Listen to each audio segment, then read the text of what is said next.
What am I doing with my hands? Hello there, friend. Welcome back to Max's Finish It Challenge 2016. Last week I reviewed a series of unfortunate events, books 1, 2, and 3. The review itself is pretty straightforward. If you have read those books, or if you haven't and just want to see me rage, check out the end slate for that video. There should be an annotation on the screen right now.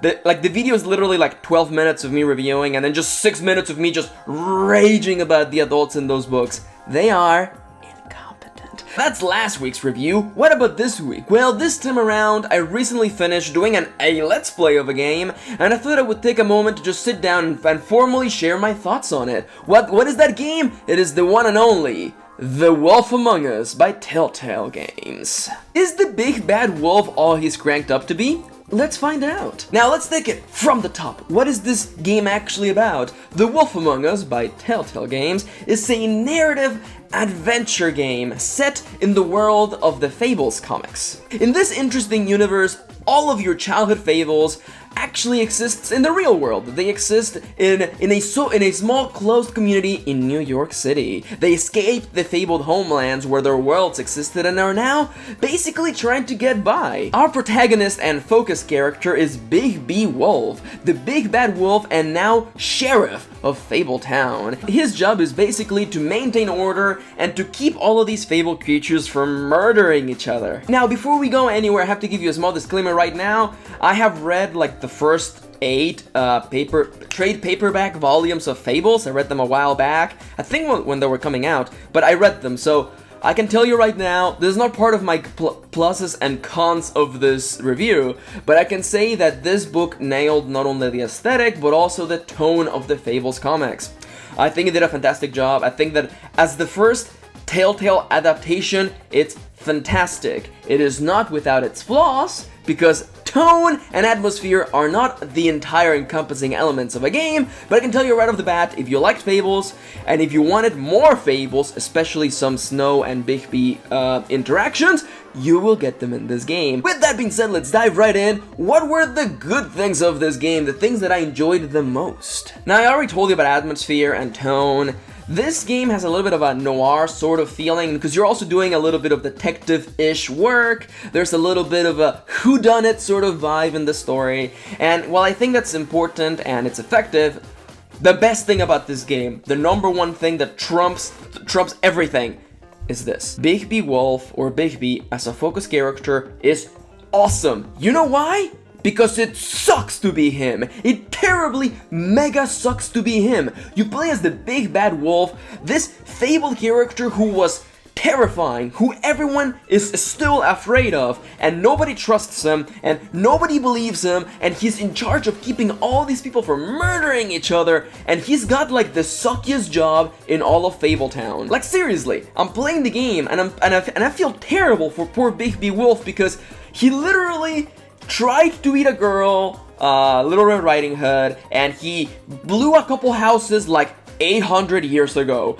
800 years ago, he did these two things, and everyone is still giving him crap for it. It's kind of, I don't want to say it's true to life because nobody lives to be 800 years old, but it's the idea of like, you did one bad thing when you were like a child and people are still giving you crap for that. And what I think is one of the most effective elements of Bigby Wolf as a focus character is that, yes, he is strong. Yes, he is really powerful. Yes, if he wanted to, he could do whatever he wanted, but he's tied up by the rules of the system. He has to follow things right, because if he just goes around doing whatever he wants, he's setting a bad example and reinforcing the negative image that everyone has of him. He's kind of in the situation where, like, no matter what Bigby does, he's basically damned. If you follow the law, people will think that you're just the goon to whoever is the leader. If you break the law to do whatever you want, people will just call you a monster like you have always been.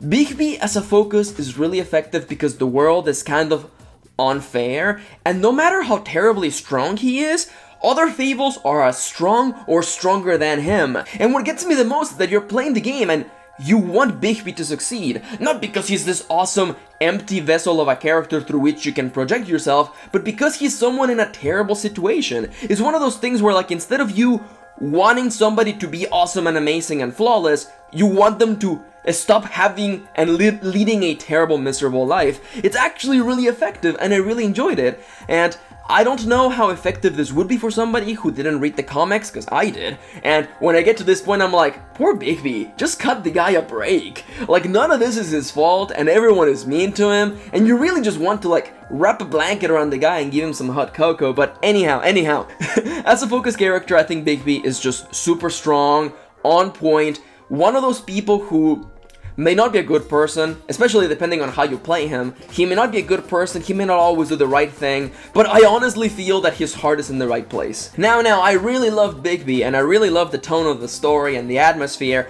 What about the things I did not like? Let's talk about the bad. The big bad wolf? No, none of these complaints have anything to do with Bigby, because he's just precious. There were two things I didn't like about this game, and the first one goes a little bit like this. There is a problem with this game, and it's called... This is the second Telltale game. Yes, I know that Telltale Games made games before The Walking Dead Season 1. I actually played the old Sam and Max games. Those are pretty funny. I may play them in the channel eventually. But The Walking Dead Season 1 is this turning point in which they decided to go for these more narrative-focused games.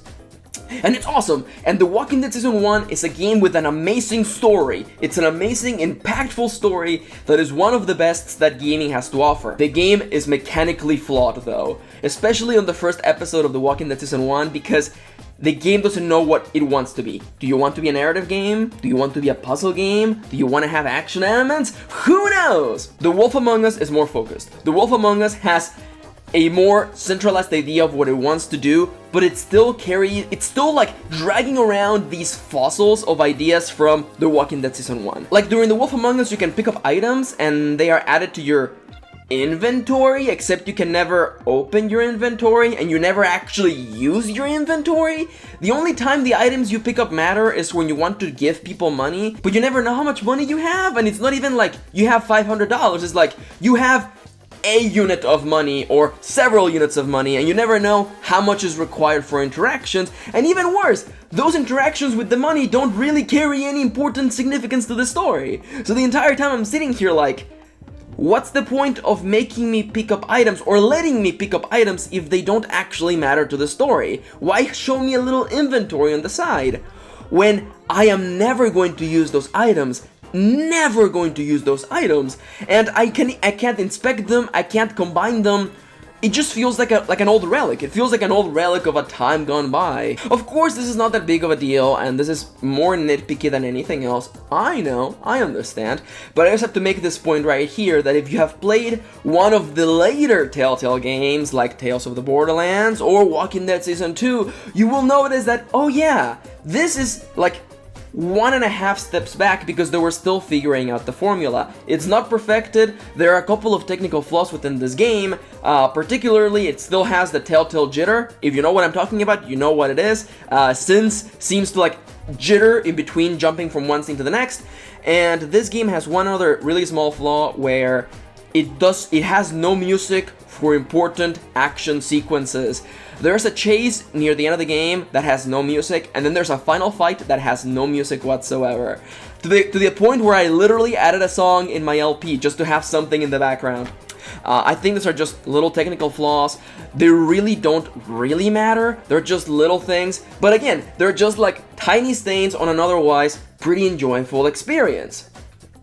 Except when it comes to the end of the plot. So the only other complaint I have about this story is that near the end of the game, I basically realized that there was a flaw within the storytelling of this game, and it was that for the first 90% of the story, you're doing a whodunit sort of story. You're looking for the person who caused the thing to happen at the beginning of the story, and then you find them, and then you just stand there like, what are we doing? Why did we go through all of this? And the story manages to patch itself up, but there's one problem I have with the story, and it's at the very end.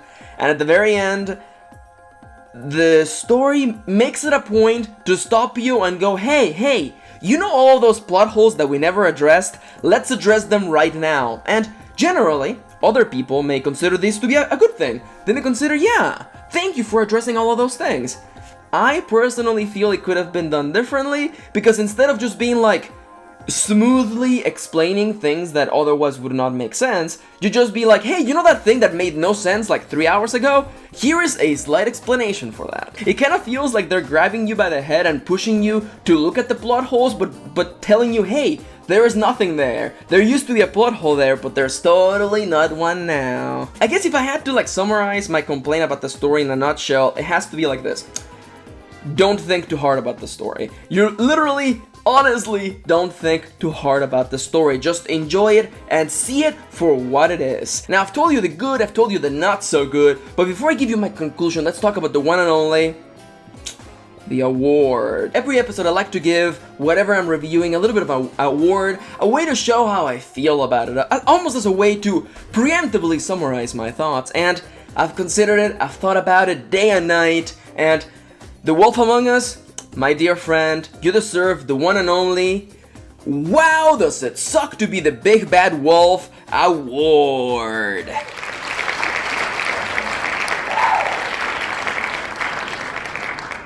Seriously, Bigby is in such a terrible situation that it does what other games cannot do, or what other games circumvent by giving you a blank slate of a character. Generally, games just give you someone with no personality so you can project yourself through them, and that way, care. The reason you do that is because you want the reader/viewer/player to care. Bigby circumvents that the same way that a lot of Telltale characters do, because you want them to succeed. You want them to stop sucking and stop being in a terrible life situation. It's another way of making the viewer, player, reader care, because you want them to not be in this terrible situation anymore. And man, does it suck to be Big Bad Wolf. He's got a terrible job, surrounded by people who all want to kill each other, in a world that doesn't really want you to be there. And throughout all of these things, he keeps going, and he is still reaching out for the emotions that he has for another member of Fabletown, and just before I go anywhere, if you want more Bigby, and this game is not enough for you, read the Fables comics. They are good. The first volume is literally the best volume of the entirety. You can read that volume and be satisfied, or you can read that volume and go on and read the rest of them. It's a really nice stopping point. I recommend the first volume of Fables. I forget who wrote it. Bill Willingham, I hope that's his name. But anyhow. Closing thoughts right now. Did I enjoy my time with The Wolf Among Us? I did. That last stretch, the last episode of my LP was like the hardest of the bunch, mostly because I felt that the inconsistency in the writing finally showed itself. It finally showed itself right at the very end. It wasn't bad. It wasn't like ruined, flip the table, this story is jank, but it's one of those things where it's like, I would have preferred it if the game hadn't reminded me of all the questions it did not answer. But, you know, it happened. It was still an enjoyable story.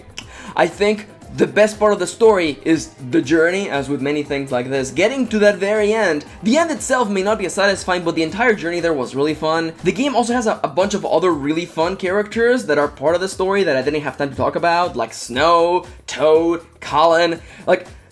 It's a really good story. It's actually a legitimately interesting story. Just don't take it very seriously and don't hyperanalyze it like I do. Just sit down and prepare yourself for an interesting ride through a really strange community of fabled creatures. With that being said, if this game interests you at all, you can find the link to it in the description down below. And before I go anywhere, if you would like to know what awesome, interesting thing I'm going to be reviewing next week, check out the mystery link down below. Shh, it's a secret to everybody. For the time being though, I would like to hear your thoughts. Did you play this game? What did you thought about it? Did you have the same issues that I have, or did you have different issues yourself? Let me know what you think down in the comments below. For the time being though, I want to thank you for watching, thank you for spending a little bit of your day with me, and let's make 2016 the year of finishing things. Okay? Okay.